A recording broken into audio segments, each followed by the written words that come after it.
and welcome to Book 101. The review. Book 101 is all about the books that I've read for the last 40 years. And today I have my special guest, survivor, advocate, and central voice in the global documentary, none other than Miss Heather Rovet. Hello. Welcome, Miss Heather, on Book 101 Review. And can you please introduce more about yourself that I miss? Well, my name is Heather Rovet, and I live in Toronto, Ontario, Canada.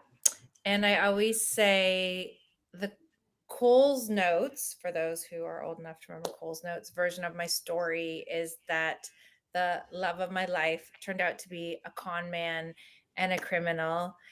And my entire relationship of 3+ years with him was a complete lie. But not only that, it turned out, although we had met organically, he is probably one of Canada's most notorious online romance fraudsters.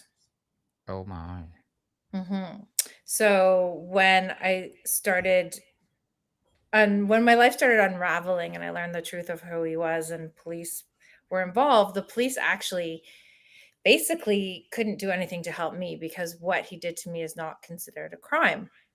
However, he had been systematically and slowly over time stealing my mother's jewelry. So my mom was able to press criminal charges, which then subsequently led to a 3.5 year journey through the Canadian criminal justice system, which is a whole other story. But I always say the reason I'm happy to share my story is because a lot of women who go through this similar type of scam, con, whatever, betrayal, they can hold a lot of shame and embarrassment. And when the police didn't do anything to help me, I wanted answers to my story. So I was fortunate that I was introduced to the editor at Toronto Life magazine, a magazine here in Toronto, and they took on my story and did a deep dive investigation, which after the uh, article came out in April of 2022, it then led to many different producers and producers and production companies being interested in taking my story further, and then it became a documentary. Yes, and thank you so much for sharing your knowledge and wisdom to the world, Miss Heather. Thank you. So today, let's talk about your deeper documentary. So tell us, what was the most significant moment or feeling you had during the, well, say, narrating that documentary? Well, that's a very good question because it was shot over the course of several months. So there wasn't just one real standout point. I mean, a very emotional, hard point was that during the filming of it, my father sadly passed away very unexpectedly. And that was really hard because he never got to see the finished product and he never got to see that justice was actually served. But I enjoyed it. It was our director, Henry Roosevelt, who's from the States, is just amazing. And there were some days where he said, Heather, this is going to be hard because I'm going to take you down the dark places and you're going to have to relive some of the hard times, but it's also really cathartic. And I think any victim who can turn that pain into some sort of victoriousness would agree with me that it's very empowering to get behind your own story and your own narrative. So it was a really cool experience, to be honest. I mean, I've had a lot of, since the documentary came out, I've had a lot of messages from people all over the world. On one hand, commenting that, thank you for your courage, Heather, your bravery, you're such a great voice to represent all of the victims. But then I have other women who are like, how did you get your story told? I want mine told, because people want to share their story when you've been through pain and betrayal and injustice, it you want to talk about it. Hmm. Yes, definitely. You want to talk about it and inspired by other people so that they will learn from it. I So, hope Miss so. I Heather. think knowledge is key, and the only way, the truth is, Daniel, like guys like Jace are Mm-hmm. never going to change, and there's going to be a Jace in every city, town, province, state, country around the world in one way, shape, or form. But I think by sharing my story, I hope that maybe it'll a little light switch will go off on somebody's head who's watching it, and maybe they have a friend or a sister, or maybe even themselves are in a relationship that they're not seeing all the signs. Because when you're dealing with these kind of psychopathic con artists, they are really really good at what they do. And world Mm-hmm. experts in narcissistic abuse will say the red flags aren't always there to see. Yes, they are professional enough to do Hmm. what they're doing. As some has had our documentaries require trust between subject and filmmaker. What was the hardest thing to let the camera see, and what, if anything, felt off limits? Well, to be honest, I was pretty much an open book. And if you've seen the documentary, there is a scene where I'm literally, I call it snot crying, because I'm sitting on my bed, and we had just gotten off yet another Zoom court debacle. And I called my mom to talk to her, and they were recording this. And what started as just a very heartfelt conversation turned into me literally sobbing, because while I myself, I don't feel ashamed for what he did to me, it still really upsets me that he did that to my mom, that he stole so much from her and stuff that she'll never be able to get back. But Yes. I guess I don't know. There was during the master interview. We shot that over the course of 2 whole days to get maybe in total like 20 minutes of footage. But we talked about all kinds of stuff. I was pretty much an open book. But I'm actually writing my own book now. I'm Oh, writing my wow. memoir. Congratulations. Thank you. Congratulations, Miss Heather, for empowering us through your documentary as well as your upcoming book. Hmm. Watching your own story on screen is surreal. What scene was the most difficult to watch back, and what scene surprised you by how it's portrayed? So because it's a documentary, a lot of the footage is like personal videos and stuff. And there's all those videos that he took of him tickling me. And kind of forgot about all that until I saw the documentary. But another scene that really upset me that was used from home video was this time we had, I guess, a little disagreement, and he pushed me outside and locked me out. And I was sitting outside on the back porch of our home on a cold winter day with no socks, no coat, freezing. And he made a video of it just saying, what do we do with hotheads? We cool them off. And Heather's been sent outside for a timeout. Like that was pretty disturbing to me, as was the tickling. Watching the tickling videos wasn't I for it upsets me because I look at that now and I feel like that is physical abuse, but it's a weird kind of control that he did. Like he kind of masked it in pretending that it was, I don't know, like flirtation or like playing. So those would be the hardest ones, I think. Miss Heather, if you could go back and add one question to your own interview, a question the filmmakers never asked, but you wish they had, what would it be? That's a really good question. Um, well, maybe what do you want to do now with that your story is out there. They never Yeah. really did ask me that. Or they never really asked me how I got through my healing of all of this, because it's not like this happened just yesterday. I mean, it all fell apart in 2021, but it actually didn't get resolved.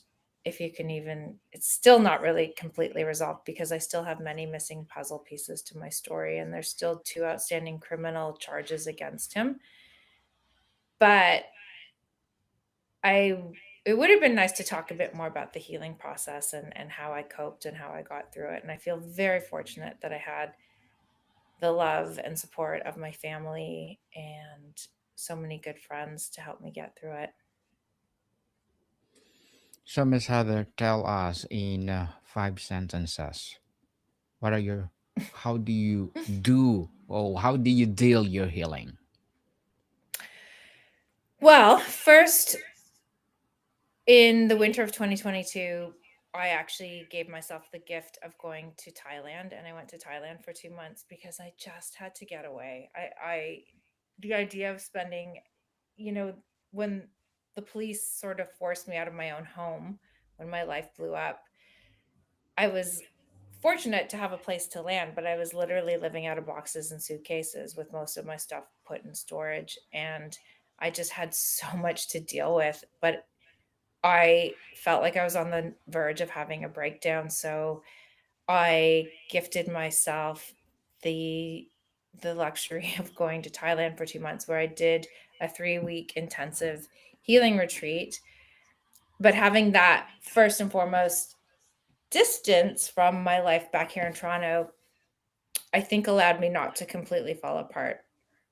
I have 2 therapists. One of my therapists I had been working with even before all of this happened, so she's known me a really long time, so therapy helped. I did, with one of my therapists, a lot of trauma therapy, EMDR, to, you know, break down the trauma memories. I do a lot of meditating and yoga. I walk my dog all the time. Whenever I just feel like I need a break or the walls feel like they might be closing in, I just put the leash on the dog and I go for a walk and I just move, because for me, movement, moving your body moves your mind, and you just work through it. And I think also being so open has been healing too. Being vulnerable and truthful and courageous, um, has allowed me to really start to heal the deepest, darkest wounds. And, I never gave up on the idea of love. And I'm happy to say I now, it's 4 years later, I am in a very good place and I have a really amazing boyfriend, and it's life is good, like I think sometimes you have to go through the dark to see the light. Yes, life is good, people. Life is good. People often talk about forgiveness. In your journeys like yours, is that framework that resonates with you, or have you found a different vocabulary for your healing? I forgive myself. Forgiving him is still a challenge because I don't know if he really deserves forgiveness, because I don't think he shows no remorse. This is a person who has no empathy. He doesn't care. So I try not to give him space in my brain, and I don't hold on to the pain. But would I actually forgive him? I don't know. I don't know yet. That's still a TBD. Yes, time will heal, people. We see the glimpses of how these affected your relationships. What did this process teach you about the difference between supportive people and life saving people? Ooh. Well, that's actually a really beautiful question. I mean, supportive people I think support can come in many different ways, but life-saving people are, I think, the people who, when you're in the thick of turmoil or trauma or crisis, they're going to jump right in and do whatever they can to help you. And I actually got to experience both of those kinds of people during my journey. And I can only hope that I am one day or have been like that for people who need me. So, Miss Heather, as an up and coming author, what are Hmm. your short term and long term goals? Well, short term goals right now would be to just get through the holidays and enjoy them as much as possible. Maybe do some skiing. And, you know, it's my first Christmas with my new boyfriend and his family. So that should be really fun. But Yes. long term goals are I did recently sign with a literary agency based out of Toronto and New York. And so a shorter term goal within that is, honing down. I've been actively writing, but now really condensing the book proposal so the agent can shop that around. So the long term goal would be, I guess, to have this book done in the next year and out there. Yes, and good luck for that, Miss Thank Heather. you. Please do I'll come send over you a and let's talk copy. about it. Please do come over Yes. and let's talk about it. Both Yes. of my podcasts, Abstract Essay and Book 101 Review. So, what would be your piece of advice for those people out there who want to be like you? Like me, well, Yes, in the sense of healing, courageous, being courageous. courageous. Oh, you know, there were nights at the very beginning when my life was falling apart, and I literally would be lying in bed, like in the fetal position, just, kind of saying, "This too shall pass, this too shall pass." I think when you, to, to become the person I've become today, I had to go through the pain. So I think if somebody really wants to start becoming an advocate or getting their story told, you have to just surrender to the pain and work through it, because I also think holding on to anger and bitterness, I never wanted to become jaded, and I don't think I did. So I think, when also, like I said earlier, you can't hold on to the shame or the embarrassment from being duped or conned or scammed, whichever verb you want to use, because it happens. And it's, con men is one of the oldest jobs in the world. They've been around forever. And the stat is something like 1 in 25 people have one of these personality disorders, whether it's narcissist, psychopath, sociopath, antisocial personality disorder. And I think the best thing somebody can do is not turn off their heart. Yes, definitely. Yeah. And thank you for that advice, Miss Heather. And can you please recommend a book or books that influence your journey?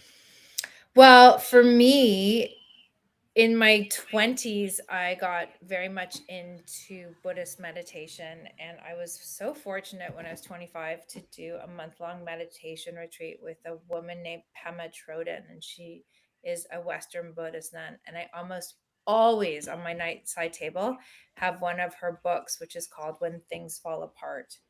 And there, each chapter is just a very poignant philosophical Buddhist teaching, and it's a great way to learn how to stay present and have self-compassion. And another book I read based on my therapist's recommendation was by Tara Brach, called Radical Acceptance. And sometimes, like my therapist has said, like, you don't have to like what happened to you, but you have to accept it.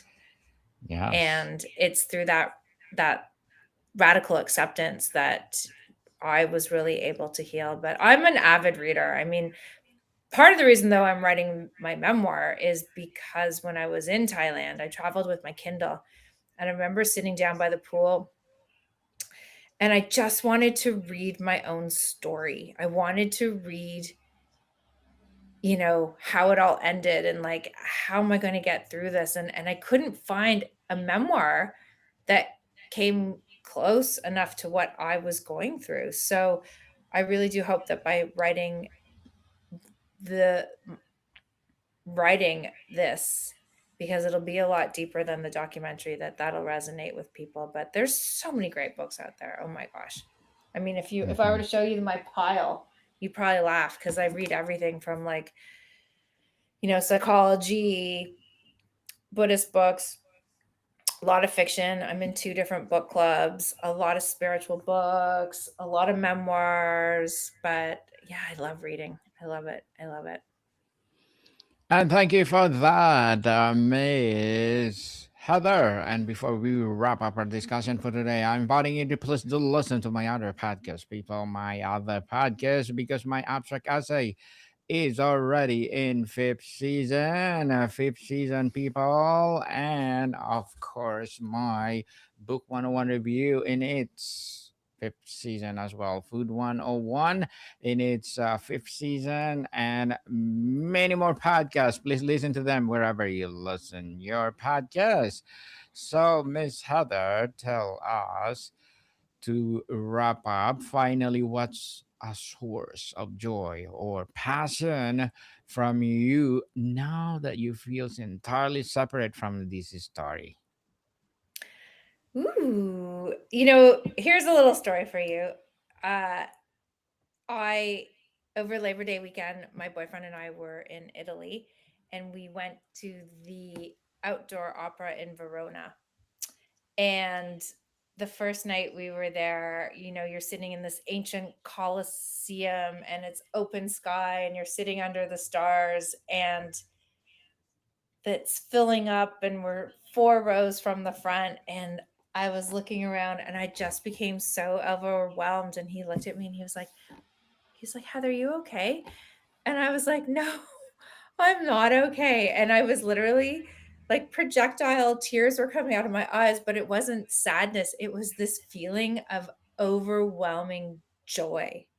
And I don't know if it was because of where I was and who I was with, but I, it was such a cool feeling. So if I were to try and chase down that feeling, I would say it's doing things that just make you feel so good. And if, that's lying in bed one day reading a book doing nothing, do that. Or if it's going to a yoga class, do that. Or if it's, you know, I really miss my dad a lot. I have my mom recently found a picture and it's so me and my dad were just lying head to head on an L-shaped sofa with books in our hands. Like we would just kind of lie on the couch together and read.